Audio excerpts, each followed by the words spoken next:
আজকের ভিডিওতে আমরা দেখব কিভাবে ইকুয়েশন টাইপ করতে হয়। আমরা স্ক্রিনে যে ইকুয়েশনটা দেখতে পাচ্ছি এটা টাইপ করব। আর ইকুয়েশন টাইপ করার জন্য প্রথমেই আমাদের চলে আসতে হবে রিবনের ইনসার্ট অপশনে। এখানে আমরা দেখতে পাবো ডান পাশে ইকুয়েশন একটি অপশন রয়েছে, সেটাতে ক্লিক করব। তারপর আমরা যেহেতু এখানে দেখতে পাচ্ছি এক্স স্কোয়ার, তাহলে এটি টাইপ করার জন্য আমাদের এখানে স্ক্রিপ্টে চলে আসতে হবে। এখানে আমরা দেখব যে ঠিক এরকম একটি ঘর রয়েছে, সেটা ক্লিক করব।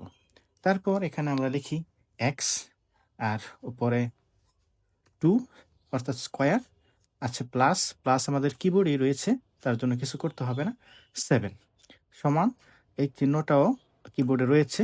তারপর 5x, 5x এটা এমনিতে কিবোর্ড থেকেই টাইপ করা যাবে। তারপর আমরা দ্বিতীয় লাইনে আসব। প্রথম লাইন আমাদের শেষ হয়েছে, আমরা দ্বিতীয় লাইনে আসলাম। দ্বিতীয় লাইনটি দেখতে একটু জটিল মনে হচ্ছে, কিন্তু আসলে এটি টাইপ করা খুবই সহজ। আমি আপনাদের দেখিয়ে দিচ্ছি। এর জন্য আমরা প্রথমে ইনসার্টে এসে ইকুয়েশনে আসব।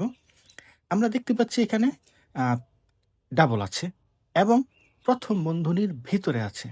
তাহলে প্রথমেই আমাদের প্রথম বন্ধনী নিতে হবে, কিন্তু যেহেতু এটাতে পাওয়ার রয়েছে 1/x-2⁸, তাহলে সবার আগে আমরা এখানে সিলেক্ট করব সেই স্ক্রিপ্ট থেকে পাওয়ারের অপশন। তারপরে এখানে আমরা সিলেক্ট করব ভিতরে, যেহেতু প্রথম বন্ধনী রয়েছে, প্রথম বন্ধনীর অপশন।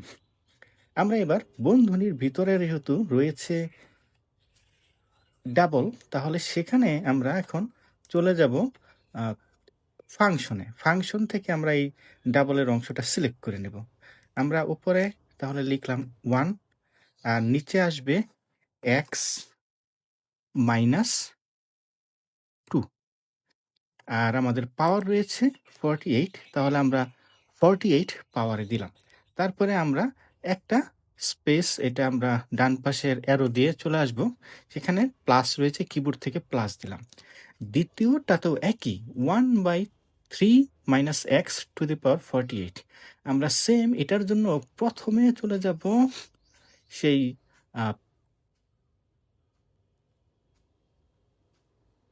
স্ক্রিপ্টে।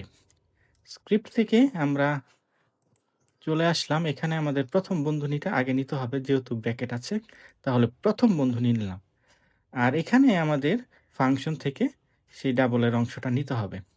তারপর আমরা লিখে ফেলি 1/3 - x, আর পাওয়ার রয়েছে 48। এরপর আমরা অ্যারো চিহ্ন দিয়ে পাশে চলে আসব, আর এটাও কিবোর্ডের মধ্যেই থাকে, আমরা ইজিলি সমানটা দিয়ে দিলাম। আর আমরা যদি প্রশ্নবোধকটা দিতে চাই, তাহলে অবশ্যই এখানে কোয়েশ্চেন মার্ক টাইপ করব। আর আমাদের হয়ে গেল এই অংশটি। খুব সহজেই আমরা এইভাবে ইচ্ছে করলে ইকুয়েশন টাইপ করতে পারি। সবাইকে দেখার জন্য ধন্যবাদ।